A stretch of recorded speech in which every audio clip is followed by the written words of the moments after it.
Thank you for downloading Atypical, the podcast. If you enjoy our work, all we ask is that you leave us a review in your podcast player and share it with your friends. It helps us reach more people, and it's always great to hear from you. Thank you again, and we hope you enjoyed this episode of Atypical, the podcast.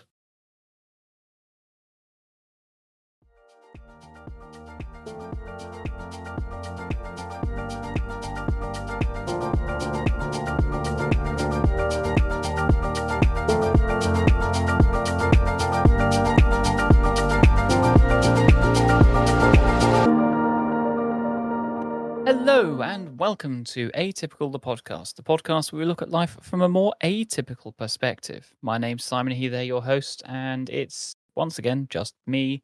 I'm sorry for the lack of episodes recently, between my life going a bit insane with work and various holidays and so forth that I've been on, and indeed some nice travel. It's just everything's got a little bit ahead of me. I'm hoping to change that again. I realise I've said this more than once, but, well, you know, ADHD, autism. Still, I wanted to do an episode this week. I was hoping to get it out on Sunday, but like I said, things got in the way. And I wanted to talk about International Non-Binary People's Day, which, like I say, was on Sunday. Now, you might be wondering, what is that? Unless you listened to my episode 2 years ago on it, in which case you might not be. Either way, stick with me. We'll see what happens. It's been a week already. So let's talk about why we have the day. So International Non-Binary People's Day, according to the website, is all about celebrating and raising awareness for people who don't fit neatly into the categories of man or woman. It was established in 2012, the year of the Olympics and all happy things like that. It's on the 14th of July, which falls pretty much equally between International Women's Day on the 8th of March and International Men's Day. And yes, there is an International Men's Day. It's on the 19th of November. And apparently that is reasonably symbolic. It represents that space between and also outside of those traditional gender binaries. It's a day where I guess we get to say, hey, gender is somewhat complex. And, you know, for me, that's pretty brilliant. It's about recognizing that there are probably as many ways to experience and express gender as there are, I don't know, people on the planet. For those of you who've listened before, and you know that means that I'm about to wander off topic, and I promise nothing about the Industrial Revolution or the Stoics will leak in. But today I do want to talk about more than just non-binary identities. I want to explore how they connect with some quite fascinating ideas around neurodiversity and something called Neuroqueer theory. It's a term I've used before, but don't worry if you've not heard it before, or if it sounds confusing or even, I guess, intimidating. It did to me first time I read it. I think it's actually kind of exciting. The ideas I'm going to talk about mostly today come from the work of Nick Walker, an author I discovered recently when someone sent me their book. And I have to admit, I've thoroughly enjoyed reading it. I'll put a link in the show notes. Walker's work is all about celebrating diversity of human minds and identities. As regular listeners will know, once you start looking at things through this lens of diversity, of accepting that normality is a myth, it's a bit like, well, when I put my glasses on, I realise I can see things properly. Anyway, let's talk about non-binary, or NB. That's N November B Bravo, but often written out ENBY, identities. Now, without getting into all of that sort of bullshit culture war stuff, when most of us were growing up, we were probably taught that there were two genders, boys and girls, women and men. But here's kind of the thing that most of us now accept to a greater or lesser extent. Human experience is way, way more diverse and colourful than that. Non-binary identities, and indeed trans identities, but we'll talk about that another time, are all about recognising and celebrating a diversity of human experience. If we think of gender as a spectrum, a giant three-dimensional rainbow, some people prefer to think of it as a scale. I will do an episode on Kinsey at some point as well, which is a slightly different topic, but still. Think of it as a scale of being somewhere between sort of very masculine and at the other end very feminine. Now, it's a bit more complex than that. People can exist anywhere on a spectrum, up and down and left and right and strange and charmed and other quarks like that. Some might feel they're right in the middle of this kind of scale. Others might feel that they're off the spectrum entirely. Some people might feel their place changes from day to day. I use he, they pronouns, which I think reflect a form of non-binary identity that, for me, incorporates both the masculine and some gender-neutral aspects of my own self-understanding and expression. I've evolved a bit from when I talked about this 2 years ago, but it's still an emerging aspect of who I am. And when we talk about non-binary identities, it's about saying, hey, I don't neatly fit into the box of man or woman. And that's okay. It's about recognizing that gender is a personal experience and only you can define what your gender feels like to you. So I guess some of you are probably thinking, doesn't this make things unnecessarily complicated? I get that. I've had this conversation with a very good friend at work a number of times. Change can feel a bit uncomfortable. It can be a bit confusing. It just doesn't necessarily go through. But here's the thing. We're not creating new identities. We're simply finding words to describe experiences that have always existed. Throughout history and across multiple cultures, there have been people who didn't fit neatly into the binary gender categories. We're just getting better at talking about it and creating space for these experiences to be seen and to be valid. This isn't just an abstract concept. For many people, discovering their non-binary identities is like finally finding, I don't know, I guess the right words to describe something they felt probably their whole lives. I was messaging a friend about this the other day, and I'm going to have to quote their description. So let me just bring up Telegram. Imagine going through life feeling like you're wearing shoes that don't quite fit. They might look fine from the outside, but they're consistently pinching and rubbing. Then one day you try on a pair and they fit perfectly. I quite like that. For a lot of NBs, finally getting that kind of language to describe their experience must be freeing. But look, here's the important point. Being non-binary looks and feels different for everyone. Some NB people might use they, them pronouns, others might use he, him, or she, her, or like me, a mix. Some might present in an androgynous way. Some might appear to be more masculine or feminine. The key here is that no one's right way to be non-binary. It's about what feels authentic to you. I guess that's part of what International Non-Binary Days people is about. It's about creating a world where everyone has the freedom to explore and express their gender in whatever way feels true to them. It's about challenging the notion, the idea that we have to fit into predefined boxes, and instead we can celebrate that much bigger, that more wonderful diversity of human experience. So that's me doing that bit. But it sounds great, but what does that have to do with neurodiversity? I can hear at least one of you saying to me, or the notes that I'm trying to read saying to me. And I think this is where things get really interesting. You see, it turns out these ideas have a lot more in common than you might think. So before I dive into that, one of my listeners challenged me to leave some questions in an episode. They're a business consultant, so I assume they know these things. So let's take a moment to reflect. Think about your own experience of gender. Have you ever felt restricted by gender expectations? Have you ever wished for more freedom to express yourself in ways that don't fit traditional gender norms? These are the kind of questions that non-binary identities invite us to explore. So there you go. I have fulfilled my promise to Joe to do that. Anyway, exciting stuff. As we open ourselves up to new ways of thinking about gender, we also open ourselves up to new ways of thinking about minds, about bodies, about the whole spectrum of human experience and diversity. And so we're going to go back to our favourite topic of neurodiversity. Great link there, isn't it? Well done, Simon. For anyone new here, and welcome, I guess, you've made it, I should probably just reconfirm what that is. Neurodiversity covers a whole range of human experience. It's the idea that differences in how our brains work are just another form of human diversity, like, I don't know, eye color or how tall or short you are. It's not about disorders or deficits. It's about different ways of thinking, of perceiving, of interacting with the world. It's not just autism or ADHD or OCD or dyscalculia or dyslexia. It's all of those things and more. I did an episode recently on the myth of normality, where I sort of dived into this a little bit deeper and the evolution of some of these terms. Go and have a listen to that if you've not. My sort of magnus opus of an episode. It took me months to prepare. It's probably awful, but still. Anyway, back to neurodiversity and queer theory. And in her book, Walker, by the way, she, her pronouns, talks about a shift from what she calls the pathology paradigm to the neurodiversity paradigm.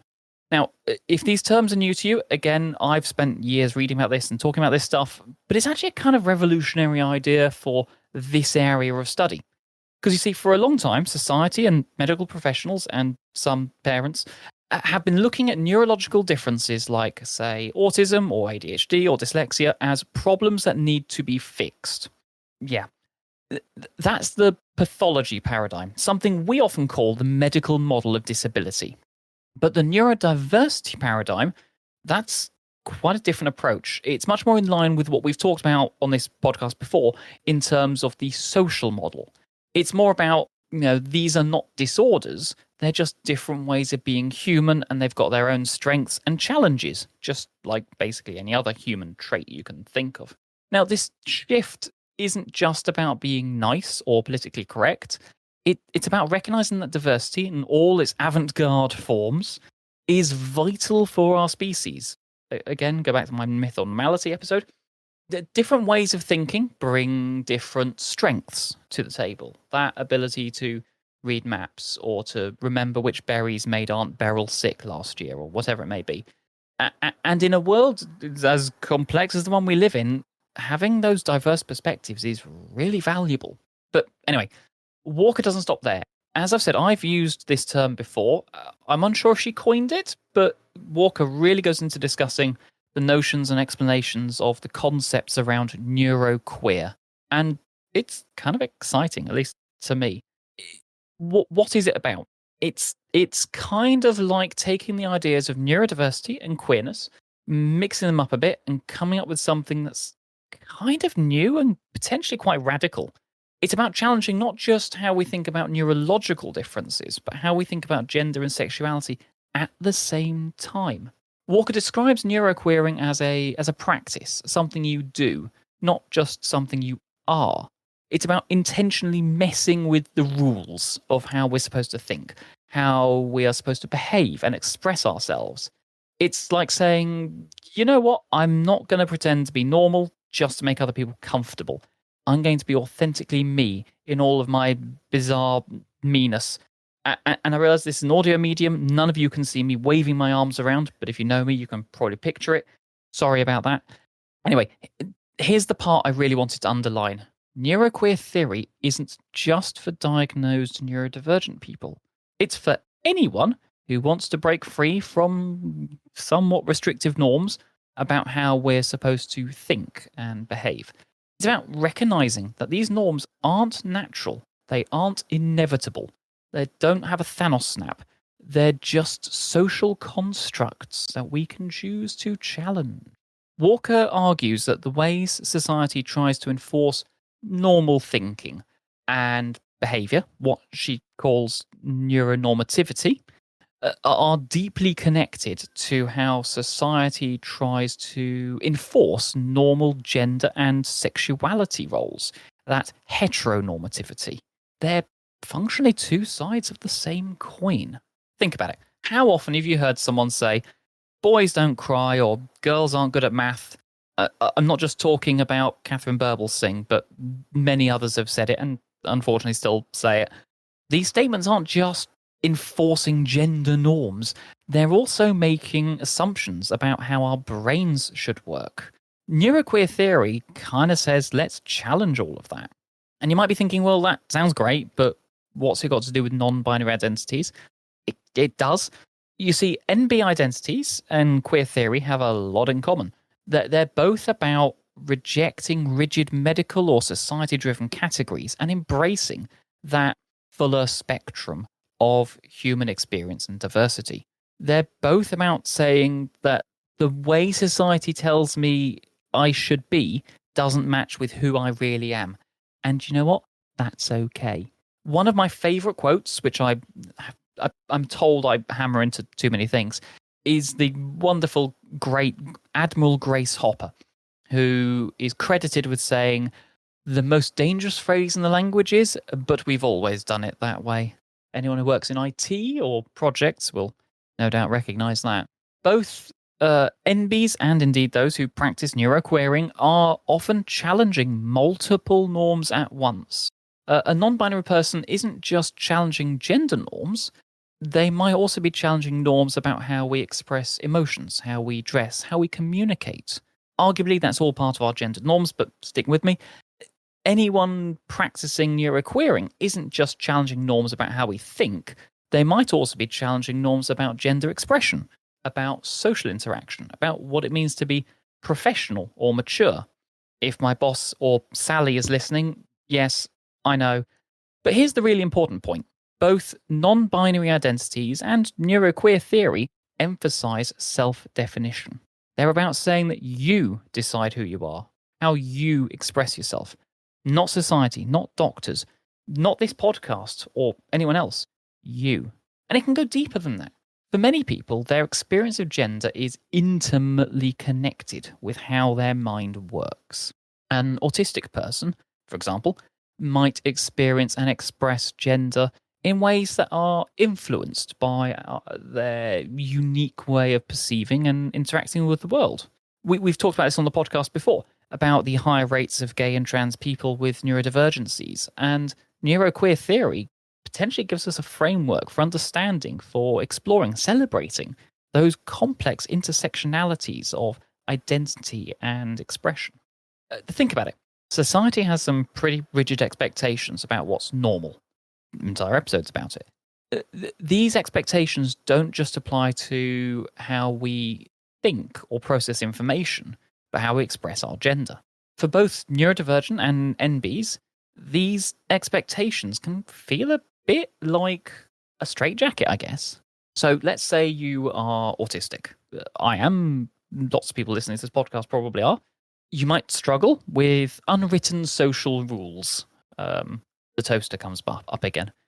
You might have sensory sensitivities about how you dress. I know lots of people who have the sock argument. Now, add in also being non-binary to that mix, and suddenly you're facing a world that not only expects you to socialize and sense things in a, quote, normal way, but also expects you to fit neatly into a gender box that just doesn't feel right. It's like trying to juggle otters while riding a unicycle on a beach. It's hard. But here's where Walker's neuroqueer theory comes in quite handily. Maybe the problem isn't us. Maybe the problem is the narrow expectations of normalcy. This theory invites us to question why we have these expectations in the first place. What if, instead of trying to fit neurodivergent and non-binary people into existing boxes, we expanded our understanding of what it means to be human? What if we saw these diverse ways of thinking and being as valuable contributions to our collective human experience? Neuroqueer theory encourages us to see gender as something far more complex and fluid than just man or woman. It suggests that our neurology, that unique wiring within our brain, plays a role in how we experience and express gender. For some people, being neurodivergent might mean experiencing gender in a way that doesn't fit neatly into societal categories. Let me give you an example. The friend who sent me Walker's book is autistic and describes their experience of gender as so tied to their unique way of perceiving the world that traditional gender labels just don't fit them. Neuroqueer theory gave them a framework to understand and, I guess, celebrate, express this kind of gender expression rather than trying to force it into existing categories. It's not just about understanding, it's about creating change. By embracing that neuroqueer theory, we could start to build more inclusive spaces and communities. Imagine and this goes beyond just this, but imagine a world where we don't just assume someone's gender based on how they look or act. A world where we recognize that someone's neurodivergence might affect how they express their gender, and that's okay.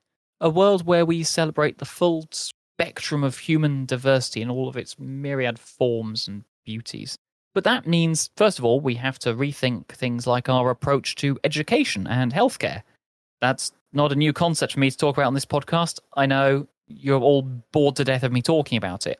But instead of trying to make neurodivergent kids fit in, what if we created an environment that accommodated different ways of thinking, of learning? Instead of assuming everyone experiences gender the same way, what if healthcare providers were trained to understand that complex interplay between neurology and gender identity? I don't have the time or, frankly, the spoons right now to discuss the CAS review, but perhaps sometime soon when I can get other experts on to help me with that. It also means rethinking our workplaces. I did an episode ages ago with Joey on being out in the workplace. And many workplaces are designed with neurotypical, cisgender, straight people in mind. But what if we created environments that were truly inclusive? This could mean everything from providing quiet spaces for those with sensory sensitivities, as we discussed when we talked about BAE Systems and GCHQ recruiting trans people, autistic and trans people, or the design for the mind that I talked about with Georgia the other day. It means in workplaces moving ourselves from making assumptions about someone's gender based on their appearance or their behavior. I mean, on a personal level, just simply embracing these ideas. Try again. I mean, even just on a personal level, embracing these ideas can be incredibly liberating. For neurodivergent people, it can mean giving yourself permission to stim, to take breaks when you need them, to communicate in the way that feels natural to you. For NBs, this can mean expressing your gender in whatever way feels authentic without worrying about fitting into those societal expectations. For all of us, whether we identify as neurodivergent or non-binary or not, these ideas should invite us to examine our own assumptions and biases. They could challenge us to create a more inclusive world, not just in those big systematic ways, but in our everyday interactions. Something you could do that's really simple and so very respectful is simply asking people their pronouns instead of assuming. It might mean trying, and I mean trying, to be more patient with someone who communicates just differently. It means standing up against discrimination when you see it. It's a sort of an inverse microaggression. Oh, there you go. That's something new. Every small action can add up to create a big positive change. The whole beauty about this neuroqueer theory is that it's not about creating new boxes for people to fit in. It's about breaking down the boxes altogether. It's about recognizing that human diversity in all of its myriad forms is something to be celebrated, not corrected, not something to be hidden. And I really want to reiterate that, for me, incredibly exciting part, that by bringing together these ideas of gender diversity and neurodiversity, we open up whole new possibilities understanding human identity. We start to see these categories we've created of male, female, neurotypical, neurodivergent could in fact be oversimplifications of that incredible spectrum of human existence.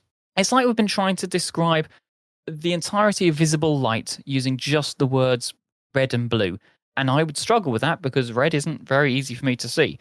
Neuroqueer theory and non-binary identities might offer us a way to recognize not just all of the, looking at the rainbow quick, oranges and yellows and greens and purples, but maybe even colors we might not have names for yet. They probably have a Pantone code, but meh. So whether you identify as non-binary or neurodivergent or both or neither or aspects of, I think these ideas could create a space for all of us to think more expansively about who we are and who we could be. Perhaps they could challenge us to create a world, or just our own little world, where we celebrate those wider forms of diversity in gender, in neurology, in all aspects of our day-to-day lives. For me, that's kind of what days like International Non-Binary People's Day should start to mean. Creating that world where you have the freedom to be authentically yourself in all of your unique complexity. So, now I've set the stage, let's get into the meat of the episode and discuss Judith Butler. No. No. On second thoughts, I am not equipped for that level of conversation. I would highly recommend both Philosophy Tube and Alexander Avila, who've done brilliant episodes. I'll put links in the show notes as ever. Well worth going to write about that, because one of the most misunderstood philosophers has some great things to say.